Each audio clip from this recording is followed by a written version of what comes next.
你好，我是心理科医生孙树。孙大夫，患者该打点滴了。VIP 床叫什么名字啊？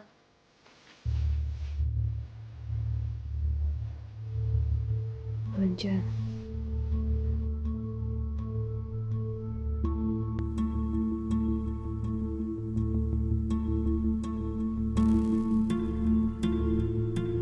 你还记得是怎么从楼梯上摔下去的吗？还记不记得过程？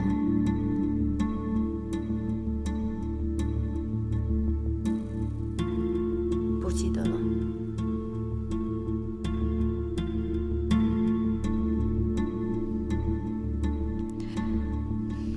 你们先出去一下，我需要跟患者进行单独问询。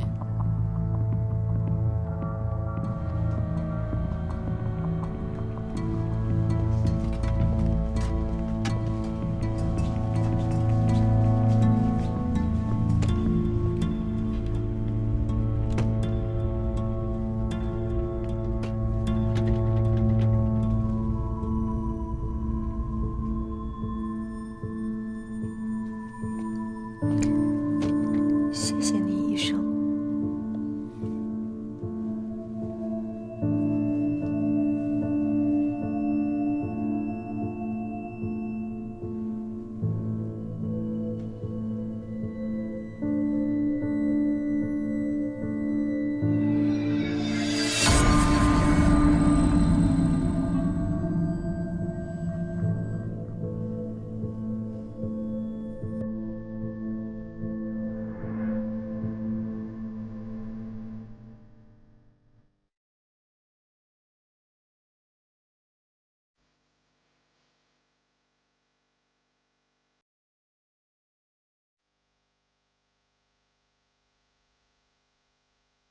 患者受了很多外伤，庆幸的是没有伤到脑部和内脏。具体受伤的原因，没有患者自我陈述，我也不能100%的确定。但并不像患者所说的是从楼上摔下来。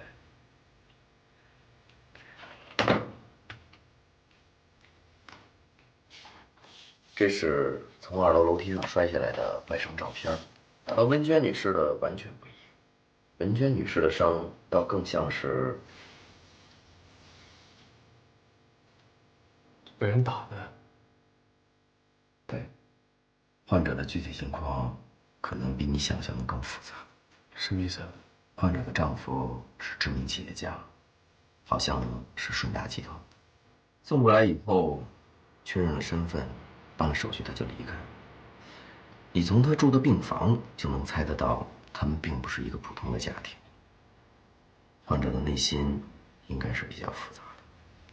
胡医生，依您看，就文娟这个案例，她是受到了家暴，对吗？我是这么认为的。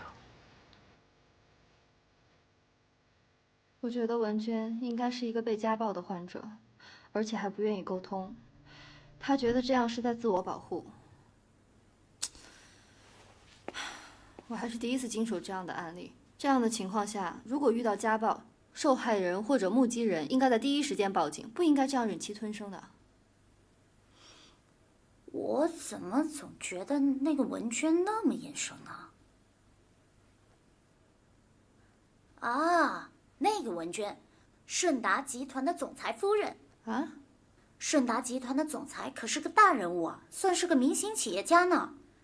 我曾经看到过报道，他们俩还一起出席过活动呢。那你看，怎么会出现这种事儿啊？还真是他。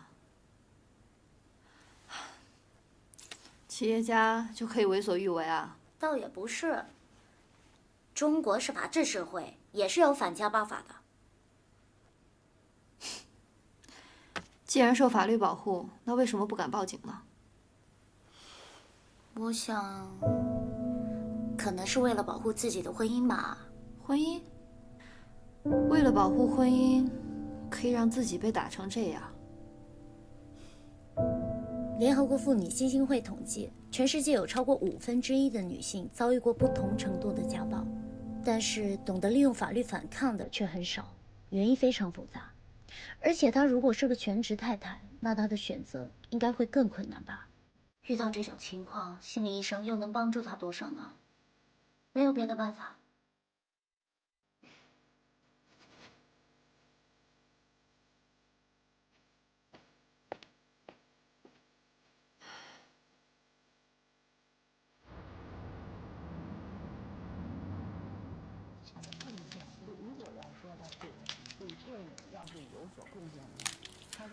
顾姨，我妈最近身体怎么样了？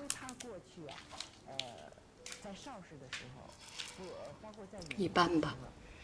她每天都说这肿瘤应该长多大了，大概什么时候啊就会压迫神经，而且还跟我说，如果看不见了，她让我呀别去别人家，她还是愿意让我照顾她。哎呀，你说我怎么跟你说这些呢？小树，去陪陪你妈妈。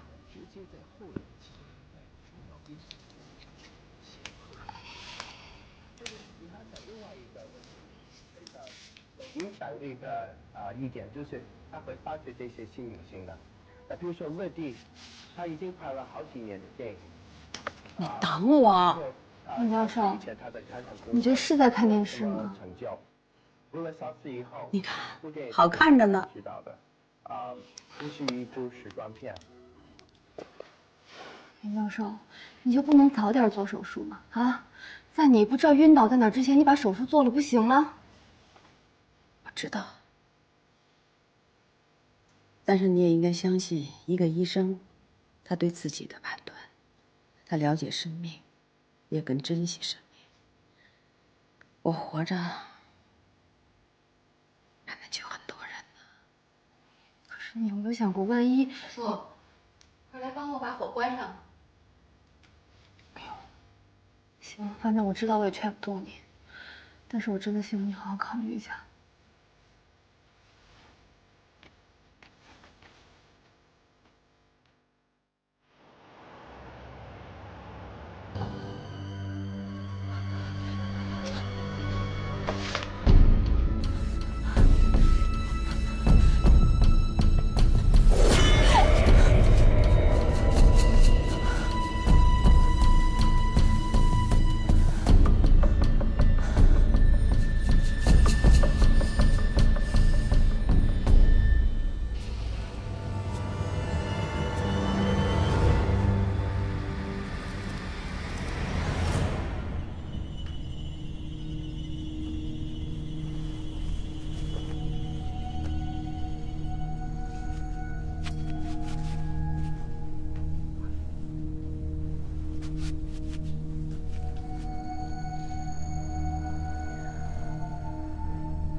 夫人，您还是再休息休息吧。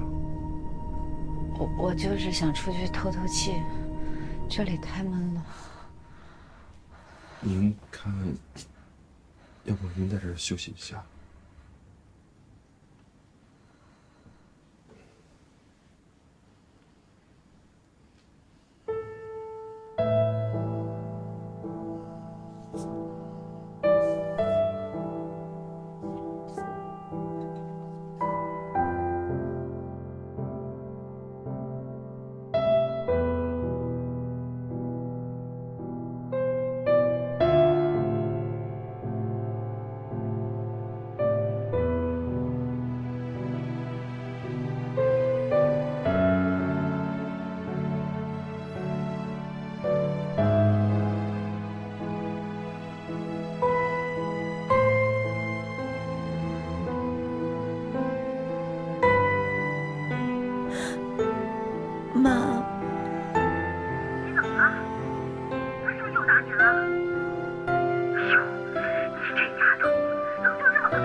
做错什么。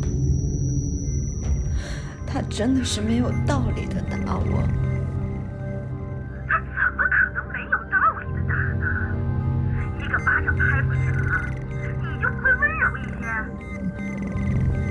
你还想怎么样啊？难道你一个在家待了快10年的人，还想要离婚？你想没想过离婚的后果是什么？你养得活自己吗？啊？你说你，哎呀，我都不知道该说你什么了。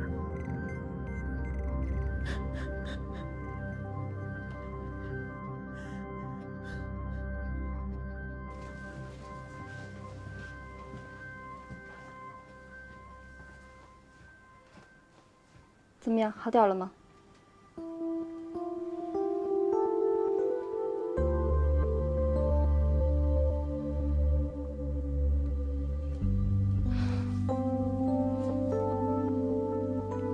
景然，做一下药物记录。哦，好，我一会儿去查一下。检查完了吗？视诊看不出什么，所以还需要进行进一步的检查。走。谢谢。孙医生，我查好了。景然，跟我去趟外科。目前情况是这样，外伤已经有所好转，但是患者整个状态一直不是很好。胡医生，我希望您能给他开一个 B 超检查。以前已经做过了。你也看到了，他身边的2个保镖一直妨碍我问诊，这样的话，文娟很难信任我。如果一直不能单独沟通的话，恐怕很难了解到真实情况的。这样，这件事儿我来处理。那就太谢谢您了，我一会儿在 B 超室等他，剩下的交给我吧。好。潘总，校长，把这文件拿回公司办公室。好的，李总。哎，李总。哦，你找我。来，坐。来，坐。来。坐。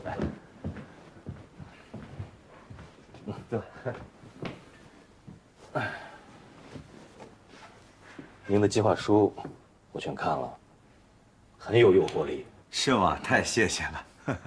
你这么说，我心里就踏实了。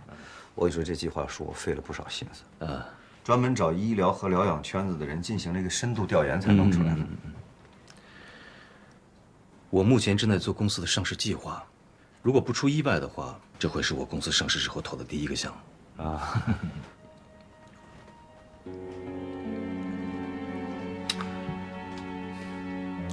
安总，我爱人其实他是这个我知道。我会给您的主治医生呢打个招呼，尽量安排夫人早点出院。不是，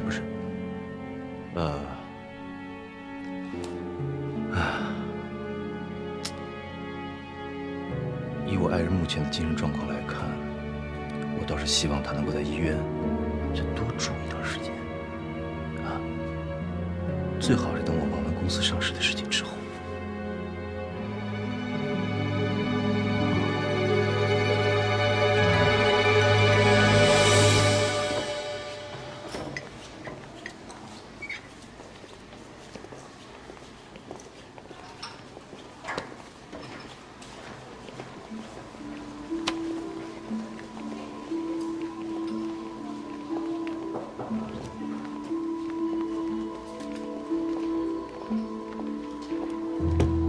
不好意思，这里是 B 超检查室，患者会暴露检查部位，你们进去不太方便。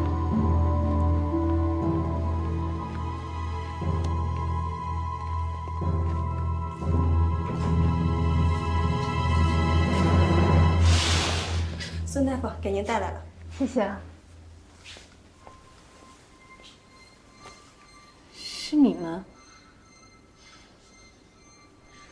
放心，不会有人进来的，而且咱们说话他们听不到。这边。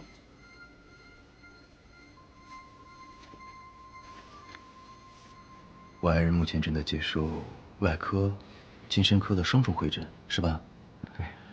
所以我的意思是说，等我爱人要从外科出院的时候，最好是能把他转到精神科再住一段时间。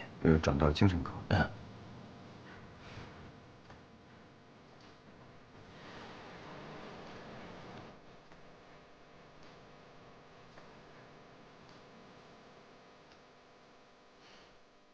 是我丈夫，已经不是第一次了。有一段时间，他压力特别大，几乎每周都会打我。你不能再这么下去，你再这样下去，后果会很严重的，你会受更多的伤，甚至会危及生命，你知道吗？你现在必须得想办法保护你自己。可是我能怎么做？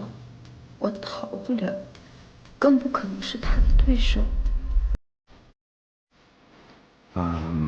是这样的，这个精神科住院呢，必须要得到个人的同意才行。我懂，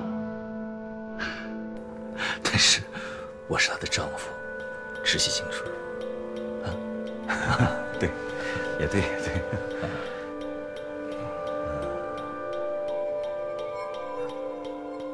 这次是喝酒没顾上。从去年开始，他打我之前都会用毛巾包着手。他说，就算我报警，也没有办法验出伤，更不可能证明是他打的。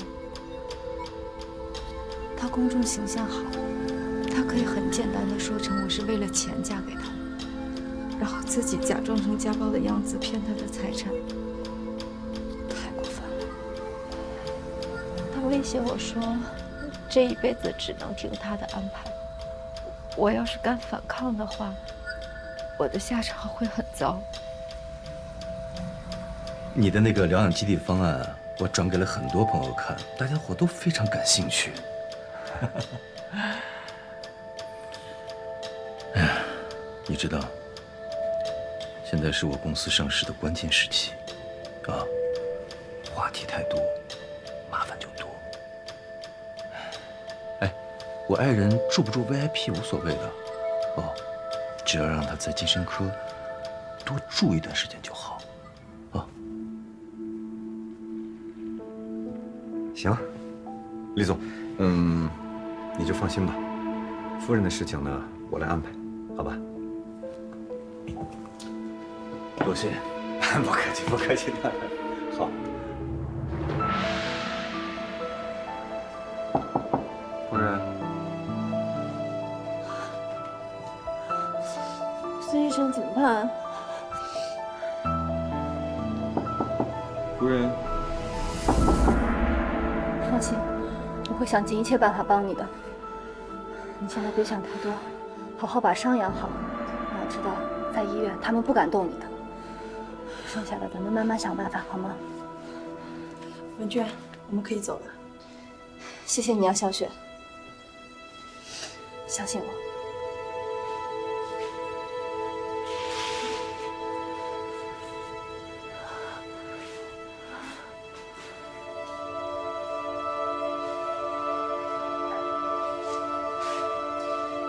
给他安排个预约时间。好。我不太明白。你不用明白，我告诉你，你去做就行了。我跟外科大夫说了，外科大夫呢也问了患者，患者说需要考虑一下啊。你认为这样的事情用这样的方法做行吗？那怎么做呀？他是外科的患者，本人要是不同意的话，我是没办法让他转科呀。你可以想想办法嘛。潘总，我们这么做，这是违背了咱们这个流程啊！你也知道，这该出院的时候就得出院，这不该是我们科收的患者，我们也不能收。你不是一直很关心住院率吗？现在有患者愿意住了，你倒是不让他住。哎，有人给他出钱，说心里话，他想住多久就住多久。有些事情咱们要以大局为重，流程是死的，人是活的。再说了，患者多住几天对医院不是也有好处吗？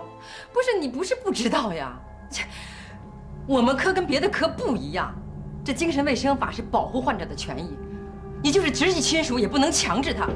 如果他本人不同意，我是没有办法。你能不能按我说的做？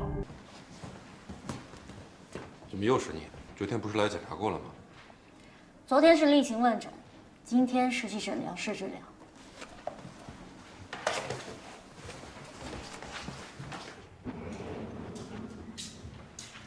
青青，请问是文娟女士吗？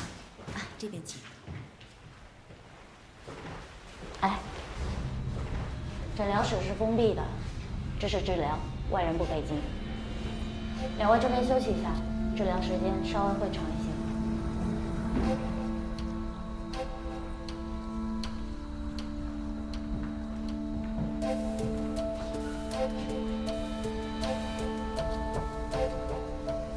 转科？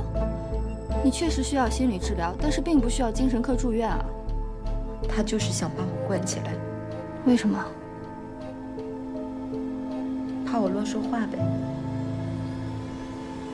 他在医院演戏给别人看，别人都以为他是模范丈夫呢。所以他想让你在精神科住院。如果你出院了，就可以说你是精神病人乱说话。是的，他非常聪明。文娟，你放心，只要你自己不愿意到精神科住院，没有任何一个人可以让你转科的。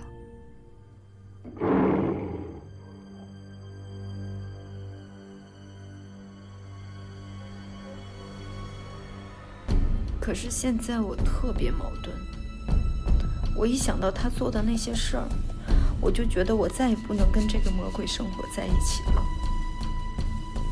可是我又害怕。害怕什么？我怕我万一跟他真的离了婚，我一个人该怎么办呀？我还担心我的父母。怕他们难过吗？我妈妈给我灌输的思想就是，女人一旦离了婚，就像有了污点。我爸说，自己选的人，离了婚就永远别来见他们。离婚有那么可怕吗？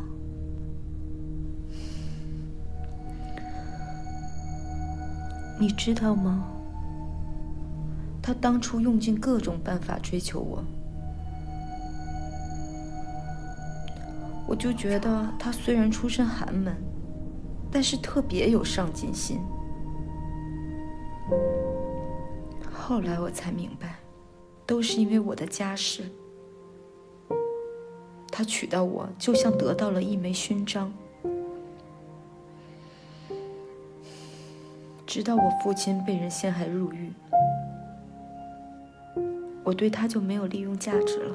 他开始对我拳打脚踢，但是在外人面前，他又装作对我体贴入微的样子。都怪我自己太爱面子了，我没有办法跟别人说。我就觉得他对我还不如家里养的那条狗，他有时候跟狗还能说两句人话。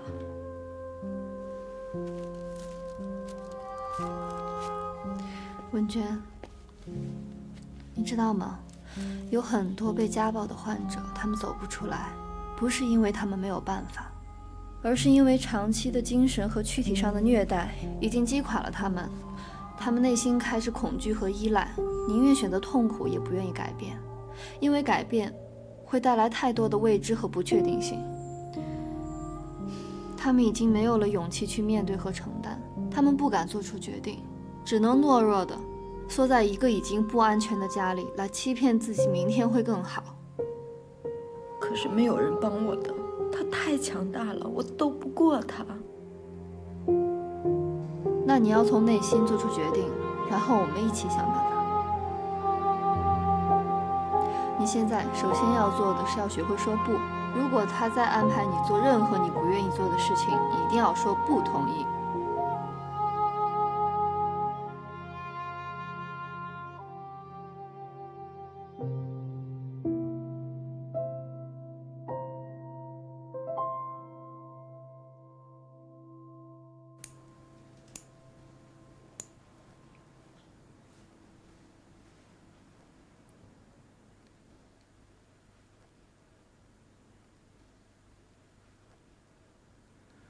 过2天会有个慈善晚会，你陪我一起去。刘总和孙总的太太也一起去，你不去，影响有点不好。我身体有点不舒服。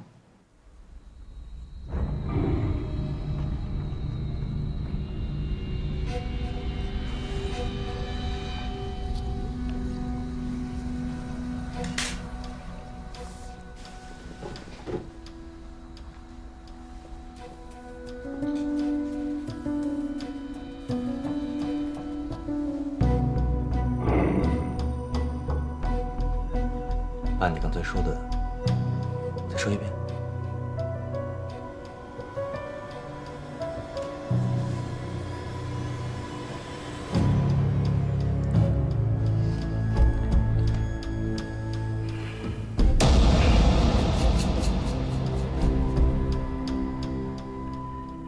你最近啊，精神有点虚弱，医生建议你转到精神科病房去观察一段时间。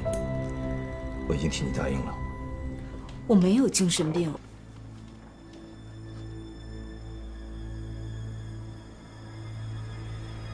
我们俩是夫妻，我是什么人，你心里知道。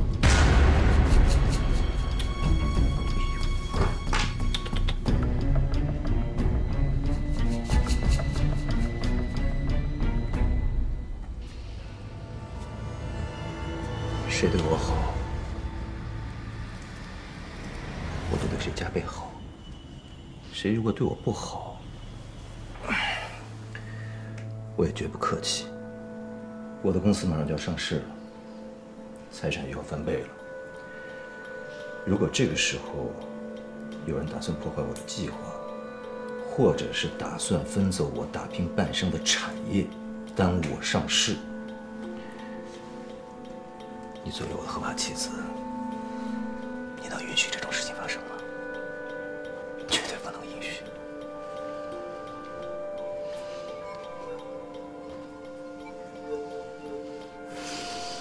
否则的话，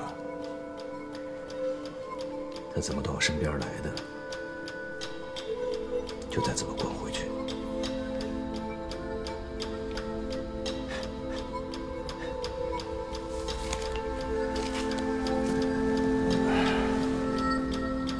你在这好好休息，不要乱说话，啊！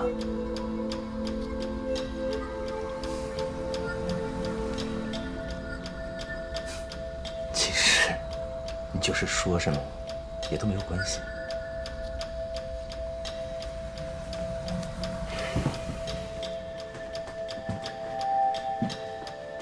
因为一会儿，你就要转到精神科病房去了。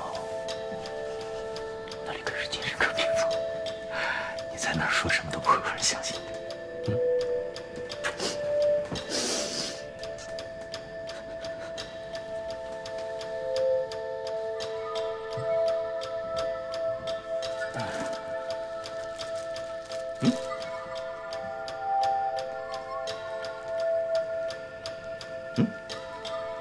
最新款的，喜欢吗？不要！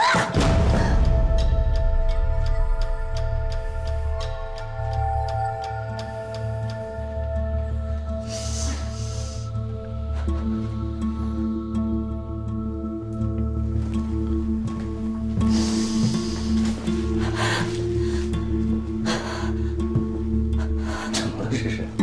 啊？这不是你要的最新款的包吗？难道我又买错了？不会吧？你再看看，再看看，你再看看，看看是我买错了吗？是不是我买错了？我没买错吧？文女士，你是不是哪里不舒服？宝贝儿，你是不是哪里不舒服啊？不是，没事儿。我刚给我太太买了一个新包，她太喜欢了，情绪上有点波动。那李总没什么事情，我就先出去了。啊，好好好，谢谢啊。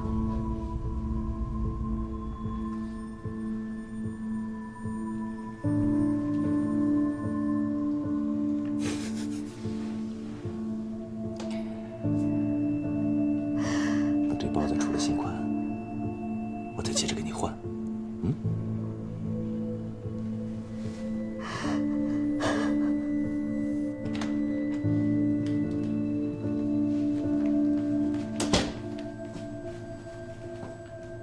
刚刚和谁来过？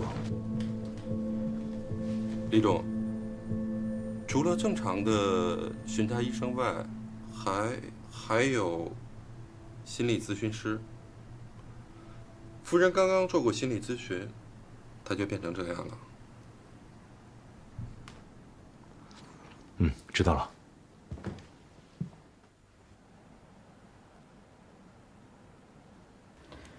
陆医生，文娟是你安排到精神科住院的？对啊，她在病房大喊大叫，就需要打镇静剂了。如果再出现歇斯底里的症状，她就要进重症室传输不医了。陆医生，可是我给她诊断过，她只是中度抑郁，不需要精神科住院的。啊，你先坐。因为这样，现在出现了新的状况，我是呢根据他在病房的表现，再加上我专业的判断，才得出了让他住院的这样一个结论。而且，他的家人也向我们反映，这个患者在家的时候情绪非常不稳定，经常有自杀的倾向。我们不能不管他。陆医生，你不清楚情况，他现在出现情绪不稳定，一定是有人威胁他，你知道吗？你有证据吗？是谁？你看，你说不出来吧？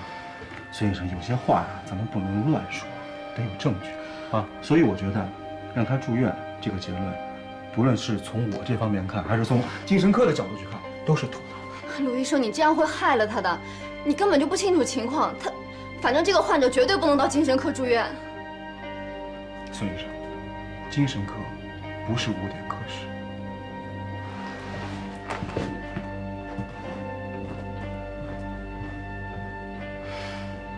陈老师，文娟之所以伤成这样，根本就不是从楼梯上摔下来的，外科都已经确诊了，这是家暴。家暴？对，患者亲口告诉我，她老公打她。陈老师，咱们还是报警吧。那患者本人怎么说？他根本就说不了什么。每次我们两个还没聊两句，那2个保镖就不停地在门口敲门。这……你别急，你别急，你别急。作为心理科医生啊，你应该配合精神科作业展开治疗。你去问一下熟人，听听他的意见。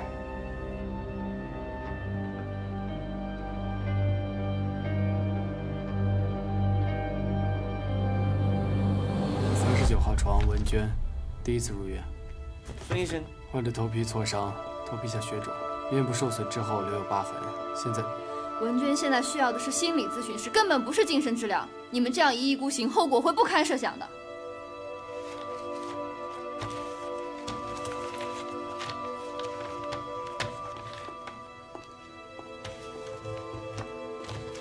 卢医生对他的工作经验非常看重，你这样直接的挑战他的判断，他肯定不会欣然接受的。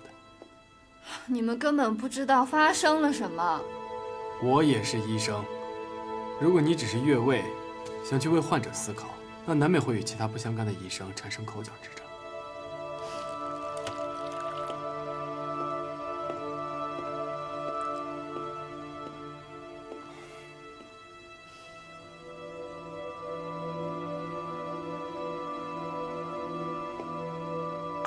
行了，坐吧。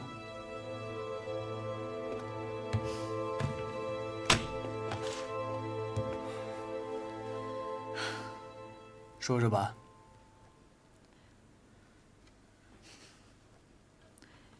文娟一直被她丈夫家暴，内心有很严重的精神创伤，她又不敢报警。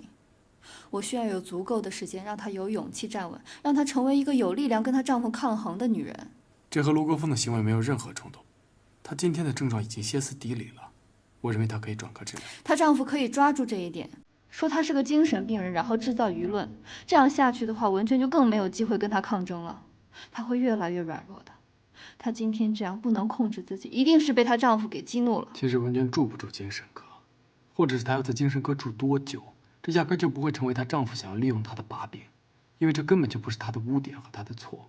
她其实有反击回去的方法，但她根本就没有反击回去的能力和力量，而且她总喜欢把自己放在一个非常被动的状态。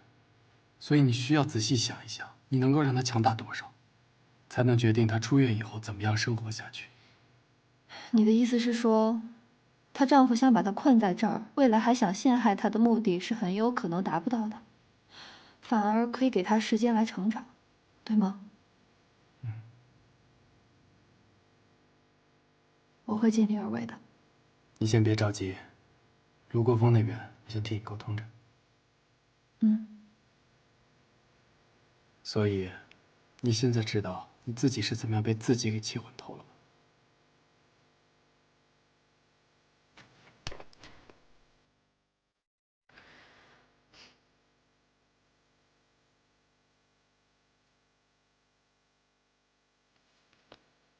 我就没搞懂，凭什么精神科住院在社会舆论上就那么被动？文娟如果真的是因为家庭暴力产生的抑郁症，那你觉得舆论是偏向她，还是偏向她丈夫？退一万步来说，如果她真的被逼到了这一步上，精神科的诊断证明，不是也可以帮到她？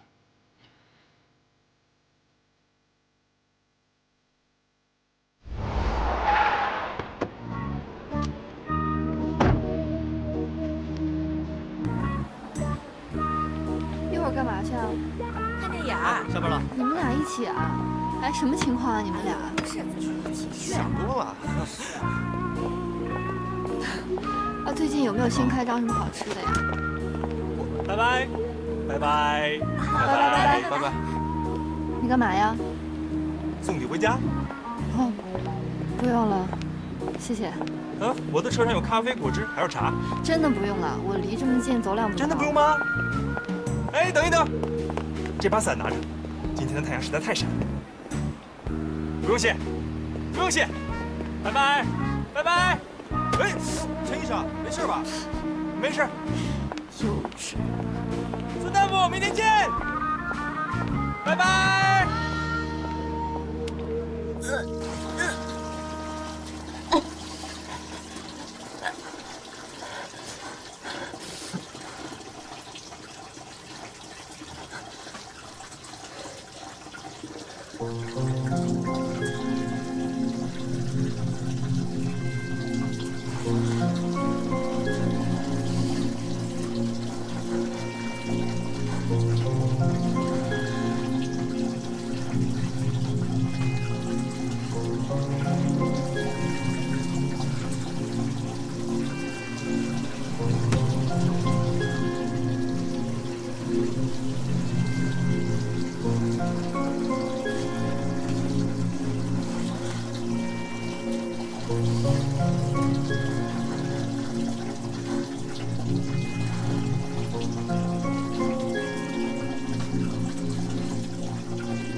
你好，需要点什么？你好，果汁和汉堡。好的，谢谢。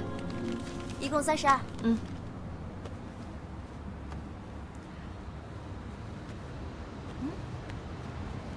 能快一点吗？我还着急上班呢。是啊，都要迟到了。不好意思，我没带钱，我家就住这儿，我上去给你拿行吗？这不太合适吧？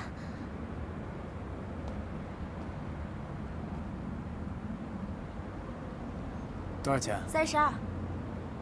付了，谢谢。欢迎下次光临。没关系，不想吃了。刚刚决定不吃了。谢谢。您需要点什么？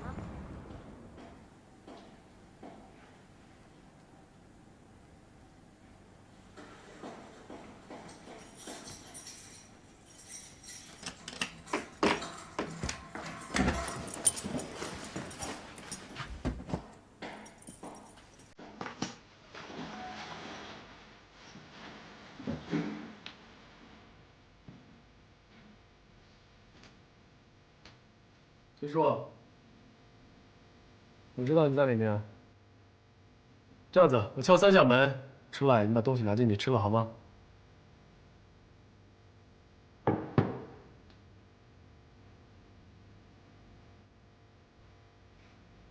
那这样吧，我给你把早餐放地下，我走。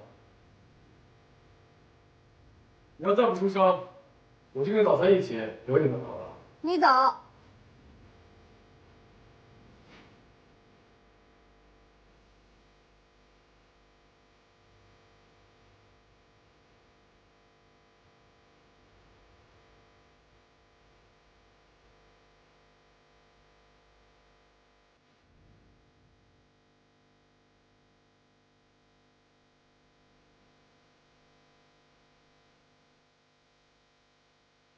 怎么人早上都没了？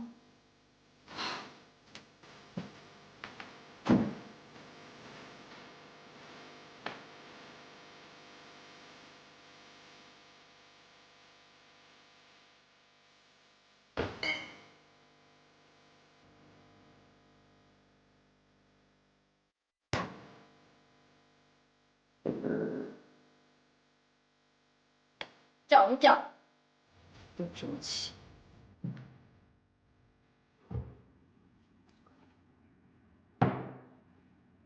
成绩凉了，给你换了杯热牛奶，快点吃吧。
孙医生，我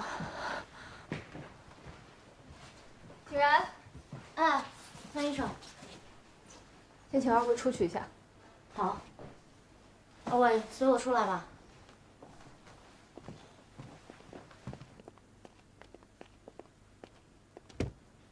别害怕，先坐吧。请到这边休息。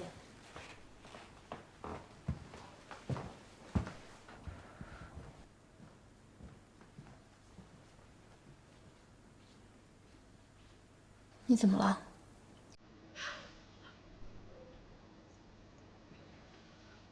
我怀孕了。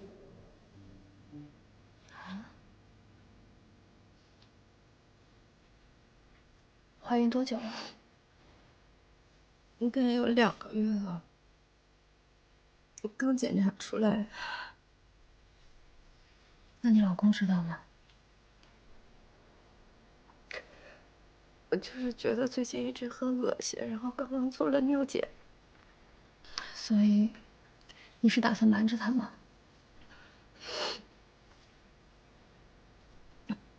我不知道，我暂时不想告诉他。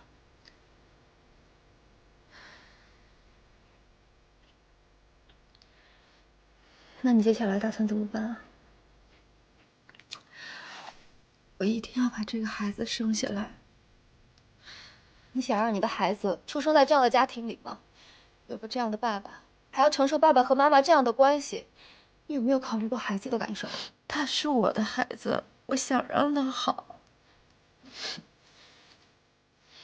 对不起，我刚才有些冲动。孙医生，我知道你是为了我和孩子着想，我也是突然知道自己怀孕了就慌神儿了。突然知道自己的责任更重了，肯定会有压力的，尤其是你现在对自己都没信心的时候。孙医生，你让我相信，离开他我不会孤立无援的。可是现在我有了这个孩子，我就更害怕了。我一个人以后怎么办呀？我曾经在一个专门帮助家暴受害者的组织当过志愿者，那里有很多人都像你一样的经历，他们最后都成功走出来了。我相信你一定也可以走出来的。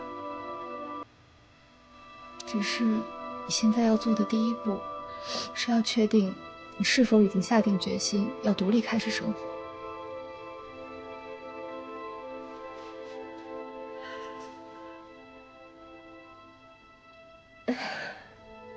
孙医生，你之前让我想象，如果跟他再生活12年的时候，我就能生不如死。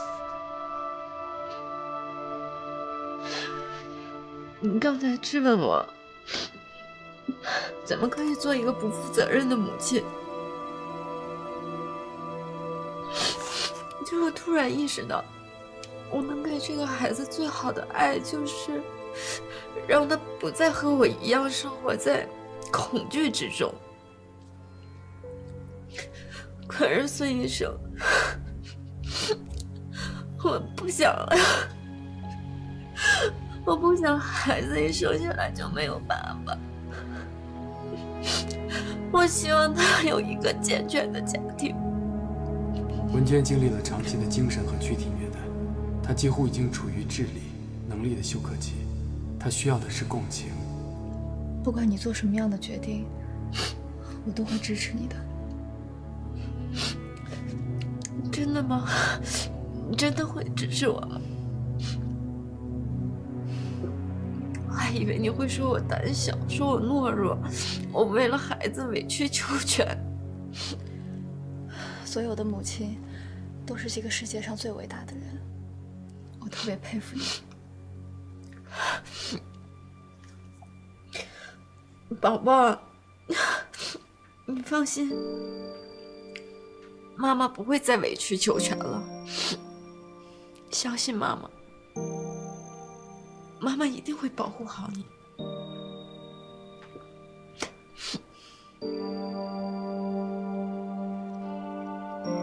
一个典型家暴受害者性格的患者，突然发生这么大的转变，真的是因为有了孩子，要成为母亲就突然成长了吗？他还在巨大的恐惧里，还在犹豫，但是我看到了他身上反抗的希望。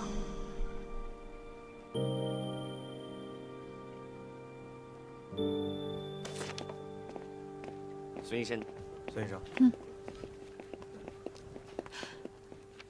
陆医生。哦，孙医生，有事吗？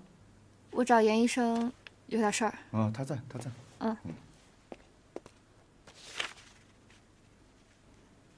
怀孕了？所有检查结果都一致。行，剩下交给我吧。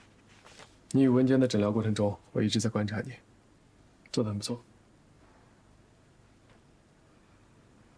多谢夸奖。孙医生，你觉得文娟的情况会变好吗？我觉得他已经在想自己要什么了，也算是一个好的开始吧。我真替她着急。你说她怎么就能任由她老公胡作非为呢？长期被家暴，其实精神上已经被击垮了。她这个算是被洗脑了吧？你说我万一以后要是遇到个像她老公那样的男人，我怎么办啊？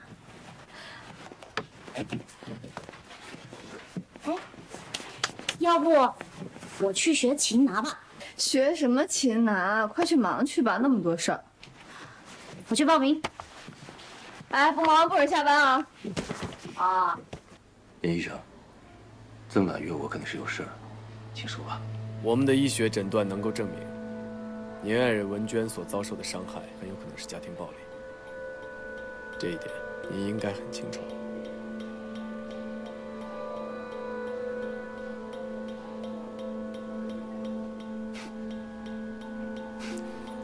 肯定是诊断失误吧？你们的工作……您不必再辩解了。他现在还很恐惧，不敢反抗。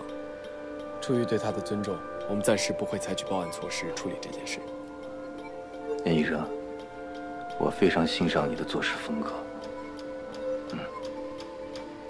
要多少？开个价。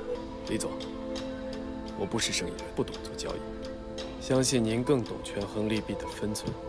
您的事业很成功，是个体面人。如果因为处理不好家事而进监狱，这个代价是不是太大了？文娟现在很弱小，不代表她不会成长。他现在有反家暴法的支持，孕期、哺乳期可以受到特别的保护，请注意自己之后的行为分寸。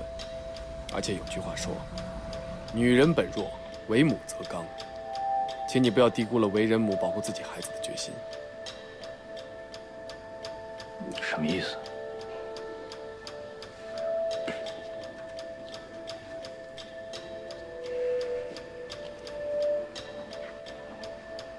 您的太太已经怀孕了，从所有的指标来看，胎儿正常。但是我们有必要让您知道，文娟这次治疗的所有医疗诊断，我们都做了备份。如果日后您还有任何的暴力举动，我们一定会配合警方调查的。失陪了。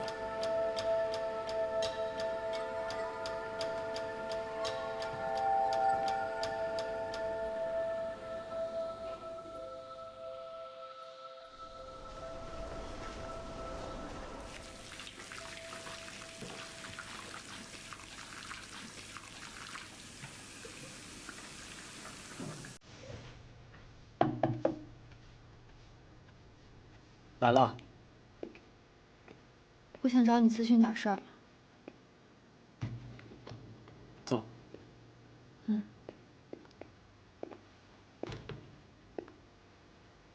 说吧，什么事儿？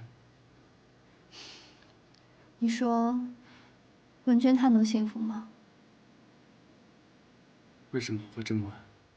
其实，家暴从某种角度上来说是基因问题，也就是说，如果一旦出现这种行为，就很难逆转。所以对施暴者抱有幻想是一件极其危险的事情。像文娟这样一个在黑暗中苦苦挣扎的女人，突然出现了一道光，但我真不知道这道光可以照亮她多久。所以说，你是个医生，千万不能被患者的负面情绪所影响。你还记不记得陈老师给我们上课的时候，再三强调一定要记住的专业术语——共情？记得。我能感受到来访者此时此刻的真实感受，但我也很清楚，这种感受不是来自于我自己的情绪。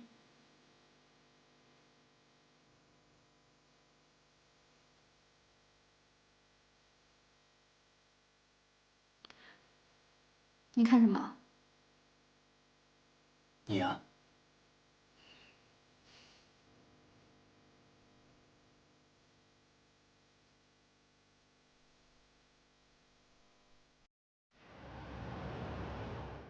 准备好了吗？我们回家。孙医生，你要出去啊？我去送一下文娟。我跟你去吧。走。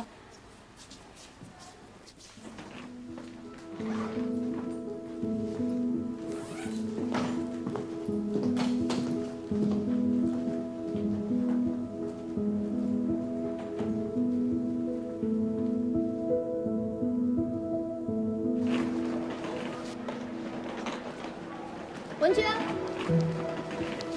孙医生，孙医生，非常感谢。不用客气，这是我应该做的。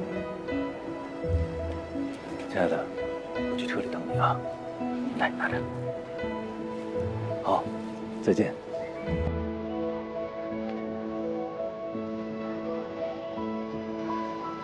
孙医生，谢谢你。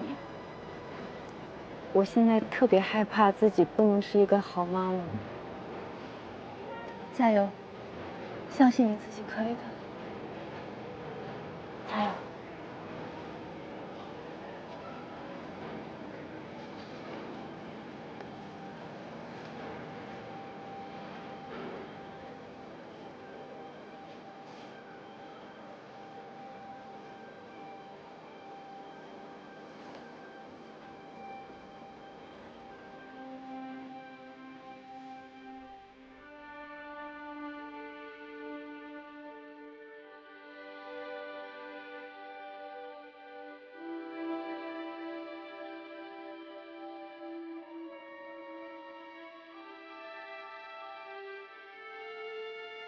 想不到这位李总这么会演戏。连我都差一点信了。孙医生，你觉得文娟会离开他吗？结束虐待关系的第一步，就是要相信自己值得被尊重。我觉得文娟啊，她已经迈出了这一步。记得点赞关注哦。